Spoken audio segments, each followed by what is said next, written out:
nós chegamos no seguinte resultado: 52,6% das entrevistadas, das líderes, estão na faixa de 28 e 38 anos, né?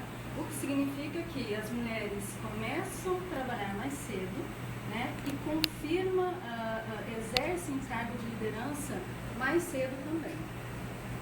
42% estão na faixa de 39 a 49 anos. Já a faixa de 50 a 60 anos é muito menor, né? A gente tem aqui entre as entrevistadas 5,3%, que é uma taxa bem baixa para essa idade na linha de mercado de trabalho. Com relação ao estado civil das nossas entrevistadas, 63% delas são casadas, né? O que vem a confirmar que hoje as mulheres elas conseguem lidar simultaneamente com a vida em família, né? Com todos os aparatos domésticos que elas conseguem lidar no dia a dia, mas elas também conseguem estar aperfeiçoando suas carreiras profissionais e lidam muito bem com esses dois pontos. Escolaridade, né? 73,60% são pós-graduadas, né? Aqui é importante falar para vocês o seguinte: todas elas são de nível superior, todas têm alguma faculdade, mas 73% são pós-graduadas. Tá? Então, em alguns aspectos, elas nos passaram o seguinte: tem mais de uma pós-graduação, mais de uma especialização, e em determinados momentos na vida, na carreira delas, o ensino, a educação foi primordial para o sucesso de todas elas. E aí é o seguinte, também com relação à escolaridade, pesquisas já comprovam, né, inclusive são dados que hoje estão na WCS, de novembro, que as mulheres estão estudando muito mais do que os homens, né, e é por isso que elas estão entrando com força no mercado de trabalho. Filhos. 73% delas têm filhos, né? De novo, elas lidam com toda a rotina de trabalho, com os processos profissionais delas, mas após esse trabalho, elas ainda precisam adequar isso aos filhos, né? Chegar em casa e ter a sua dupla jornada. Cuidar do filho, né? Do planejamento daquela criança, da tarefa dele, da casa, enfim. Porém, aqui é uma coisa bem interessante em tempos atuais. Das executivas entrevistadas, elas têm uma média de 2 filhos apenas. Não passa desse número de filhos que elas possuem. E aqui o tempo de serviço é interessante porque a mulher está buscando essa conquista, ela está buscando esse espaço no mercado de trabalho, e ela ainda precisa provar muito isso para estar inserida nesse mercado. 28% delas estão numa faixa de 15 a 18 anos trabalhando. E, em média, 4 anos em cargo de gestão. Então, as mulheres estão aí, passo a passo, né, trabalhando muito, mas chegando nesse momento a linhas de gestão, né, após 15 ou 18 anos de trabalho. Com relação à profissão, né, das executivas, né, aqui a gente pode ver nitidamente no gráfico que elas são especificamente gerentes, né, gerentes geral de alguma área, não voltadas diretamente para a profissão, como psicóloga, como designer bancária.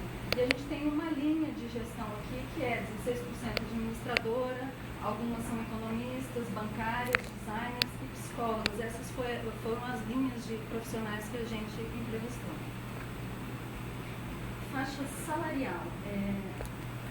53% delas dizem estar entre uma faixa de 4 a 10 salários mínimos. Né? O que implica hoje na nossa lei trabalhista brasileira, né?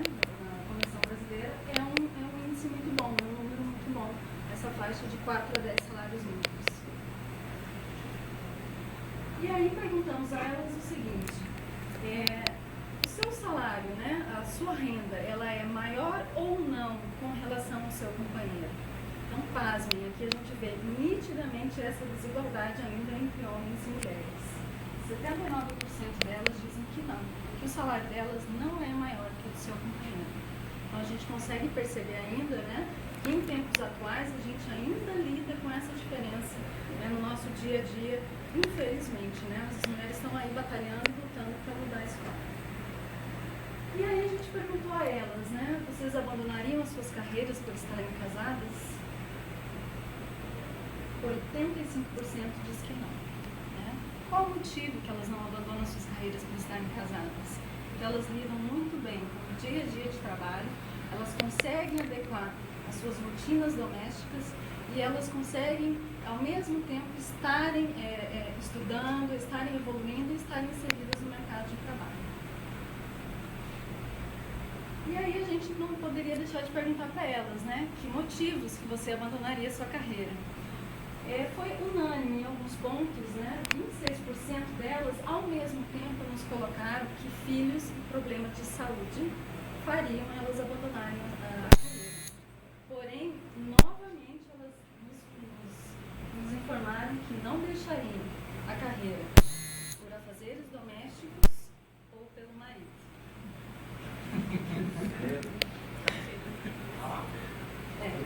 Perguntamos às nossas entrevistadas, né, às nossas líderes, se elas sofriam algum tipo de resistência dos seus subordinados por serem gestoras, por estarem nessa linha de frente.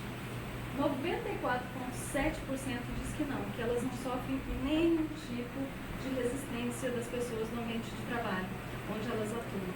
Por quê? Porque a mulher traz para esse contexto o senso intuitivo de mãe, certo? Ela consegue ver o ambiente como um todo. Eu percebo, como gestora também, que no meu ambiente de trabalho, eu consigo ver, inclusive, se um funcionário não está legal, se ele não está bem. Então, a mulher traz esse carisma para o ambiente de trabalho e isso traz mais resultado.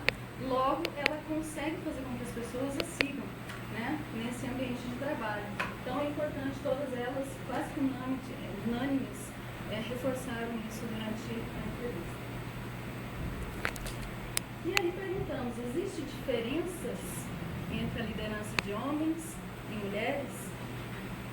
Aqui elas nos pontuaram que não, 94% delas dizem assim, não existe liderança entre o homem e a mulher. Né? O que a gente percebe da posição delas é que, elas se consideram no mesmo nível, né, de conhecimento, de informação, no mesmo grau, né, de gestão do que os homens. E aqui a gente perguntou a elas, existe preconceito na empresa por você ser Estado, no cargo de gestão, por ser uma gestão feminina? 73,6% disse que não, mas elas reforçaram. 21% que acha que tem este preconceito, elas pontuaram. Um único fator que leva elas a sentirem isso como preconceito no ambiente de trabalho, o simples fato de serem mulheres.